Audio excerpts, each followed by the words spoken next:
Thursday, October 16th. It was a full lineup tonight. There was a little bit of everything. Only thing missing was basketball, and that starts Tuesday, I believe. So 3 of the 4 major sports were on tonight. It was a new episode night for Apple's The Last Frontier. I gave that a shot last night and was thoroughly impressed. It's best way to describe it is it's if the Grey and Con Air had a love child, and I love both of those, so I was immediately hooked. And it, I believe, released the 3rd episode tonight, so gonna give that a watch. But I would definitely recommend it so far, anyway. I also decided on this day that I'm not sure if there are any funnier reactions collectively that you could group into one thing that humans have that top when a group of people do something collectively and succeed, and everybody's excited about it, but there's always one person who's just a little too excited about it for one or multiple members of the group, and it rubs them the wrong way in a way that just undoes all the excitement all at once. Tonight's example, Pittsburgh Steelers playing the Cincinnati Bengals. Aaron Rodgers throws what looks like the game-winning touchdown pass, but if you watch the game, you knew that game was not going to end there. Neither defense showed up tonight. I don't know where they went, but they were not present, that's for sure. And he throws this touchdown pass, which it should have been like a 20-yard gain, and this guy catches it, and it was kind of one of those like, oh, I caught it. He turns around and he runs the other 40-something yards for a touchdown just by himself the whole way. And Aaron Rodgers does this signature dad who's not used to celebrating out loud or emoting at all, like half fist pump jump that he does. I don't even know how to describe it. You have to see it, but once you see it, you've seen it every time. He does that, and it's clear, like, this is his moment, in his head anyway. This is his moment. He just made this happen. Everyone else was just, a side character. They can all be over there, but I'm going to do my thing, and I'm going to celebrate. Which, worth noting too, Aaron Rodgers, I did mention the name on purpose because, of course, he's the king of quintessential sane and sound mind reaction. That just describes him perfectly, of course. One of his offensive linemen, who outweighs him by no less than 120 pounds, comes over and tackles him from behind, and this one-man celebration that Aaron Rodgers was having that was going exactly how he scripted it in his head just gets literally crashed onto by a guy who's about 315 pounds. And he tackles them both to the ground, both himself and Aaron Rodgers. And the camera catches the whole thing. And when Aaron Rodgers gets up, the celebration turns from, this is exactly how I scripted it, to, I think I'm going to kill this guy. And watching his face just morph in a matter of like 2 seconds to go from, this is storybook to how much trouble would I be in for killing this guy on TV was the funniest thing. I don't know why I find that so funny, but every time I see it happen, I lose it. And tonight was one of the best examples of it ever. That being said, when the game ends, you're always looking for something else to put on, and this month especially, it's great because there's a million things to watch, and I've ripped certain networks before, namely MTV, while also giving it due or undue credit, tough to say. Speaking of, it sounds like MTV will be no more pretty soon, or at the very least, they're going to redo the model that is MTV as we know it, which it's shocking it took this long, but I'm curious to see what happens going forward, being it was such a staple of American pop culture for the better part of 30 years, and they managed to totally botch it by just not showing music videos. And I don't know that I've said on here before, I don't know that reality shows were necessarily the just certain death of MTV. I think they contributed to it, because even for as great as some of them were, it was like you're watching this channel to watch music videos. That being said, as I said before, there were some hidden gems on there, but that's a far cry from showing ridiculousness for 18 hours a day. That being said, late Thursday night, looking for something to put on after the game, a network that does deserve credit is Sci-Fi. And Sci-Fi has been very experimental over the years with what it puts on. A lot of times, at least in my youth, you had to really be into science fiction to enjoy Sci-Fi, just because, it's their network, credit to them, but they were very unapologetically science fiction. And as like a fringe sci-fi fan, I do like some sci-fi, but I would consider myself a fringe sci-fi fan. It was really tough to watch there like 20 years ago, because it just would take like the most extreme science fiction shows and movies, and like you really had to suspend disbelief to watch them. Where now, especially in October, it is decent to great movie after decent to great movie. Almost, in fact, not almost, around the clock. It's pretty impressive. You don't have to like sci-fi at all to be into a lot of what they show on here.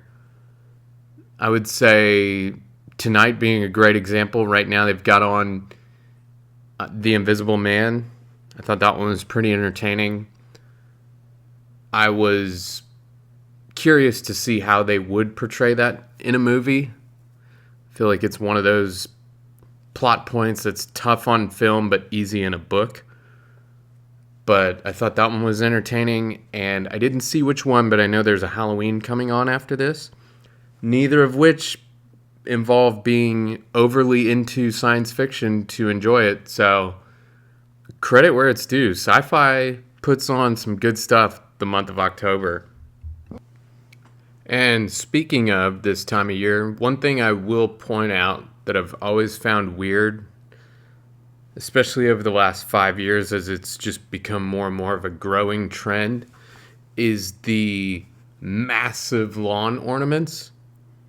Not necessarily because of them in themselves, but just the hassle of getting them up and down year after year, and how brittle they would become being outside over time, since, to my knowledge, most of them are just plastic. But you regularly see lawn ornaments up to 20 feet tall now in places like Lowe's and Home Depot. And they'll have multiple ones on the floor that are 12, 15, 20 feet tall. And to me, it just seems like it would be a hassle. However, it's not so much that, it's the fact that we have long already had the technology to do more of what I thought would be a thing at this point. If you rewind the clocks 10 years and you asked me what Halloween decorations would look like, I would say string lights are probably still a thing, though they're more of like an antique touch. But the new thing that everyone would do who puts out all kinds of decorations would be some form of augmented reality. And you almost see it in December during those holidays, where It's usually something on the garage, and it's, some 5-second clip on a loop over and over and over, or it's like some screensaver-esque backdrop that they put on the garage door and you can see it from the end of the block type stuff. And even that feels primitive compared to what I would have expected would be a thing by now. I would think by now there'd be some like baseball sized projector of some sort or something that would project an image, and it would be like Obi-Wan Kenobi in Star Wars, where you'd have this, green screen looking effect, or like CGI, but it's augmented reality, and it's Freddy Krueger walking through your front yard all night, or it's the Crypt Keeper sitting in the chair next to your front door, or a hand shooting out of the yard every 5 minutes or something like that. I would have expected that. Not just because the technology exists, but also the practicality of it, which is usually where my mind goes first. But I am kind of surprised that that hasn't taken off, and that not only are larger yard ornaments now a thing, but it's like they keep getting just a little bit bigger each year. And that to me is just mind-blowing. Because, yeah, it goes against seemingly everything that we know about today's day and age, in the way of, and not a ton of people have extra space. Again, they're brittle, so it's like, how long do those last? They're not cheap. I had no idea how much they actually costed until recently when I was walking by one in a Lowe's, and the low end one was like $150. So it does feel like there's an avenue there for some tech company to be like, you know what, $50, charge it on a USB port, pick out whatever your favorite character of these are, and it'll emote somehow or do something in your front yard or on your driveway or up by your front door for 10 hours a night, and you recharge it every day or whatever. And that, maybe some string lights and a pumpkin, and there's your decoration for the month of October. And speaking of scary, I mean real scary, Facebook. And I'm not even talking the part of it where the family member you've got who spends too much time on there, what they repost and share without even bothering to look if it's true or not. I'm talking what Facebook thinks it knows about you, because whoa. I've noticed the less time I spend on Facebook, every time I go back there, it gets wilder with the suggestions it has for me. And I'm not sure if it's by design from the algorithm, where it's like, okay, we're just going to keep pushing the envelope until this guy responds. But, wow. Again, it used to just be relegated to your relative who just spends too much time on there and is just looking for some kind of reaction and will share anything as long as the right 3 or 4 counts put it up there for them. But now it's like, even beyond Marketplace, which that was at one point like, whoa, if you go on there again, it'll throw some wild suggestions at you. That being said, that is one of the best places to look for just general entertainment. Not what you're actually looking for, but the entertainment portion of it is incredible, because it feels like more often than not, people will shamelessly be selling the most like over the top. You couldn't pay someone to believe it if they didn't see it for themselves. Stereotypical item to be sold from that area. Anytime I visit a new area, I always look at Facebook Marketplace, and I'm always stunned at just how differently each area is on there and how wild people get with what they're willing to sell with their name next to it on a, public forum. But kudos to them for the bravery to do it. But it goes even beyond that too, where now it's like the reels. And of course you can't even scroll through it for more than 10 seconds without it rehashing the reels 3 different times. It's like you see 3 posts, it feels like, and then it's a list of people you may know, which also is part of the wow part of Facebook, because usually, more often than not, actually, it will be people you know. But it's like, oh no, I would never want that person on Facebook. It's that, and then it's reels, and reels, and reels, and reels, in a way that would suggest that Facebook's market value is totally hitched to the viewership of their reels. It just is constantly peddling it. I don't know why. I guess it aligns with the just truncated attention span that the average person has now.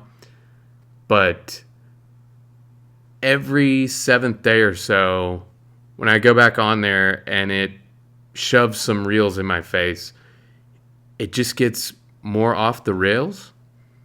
I find it entertaining, but I'm also a little nervous as to how far it'll take it before it's like, you know what, this guy's a lost cause.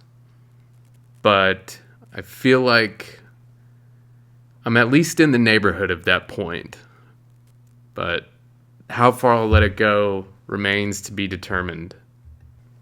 That being said, the real question is, what does it suggest to you?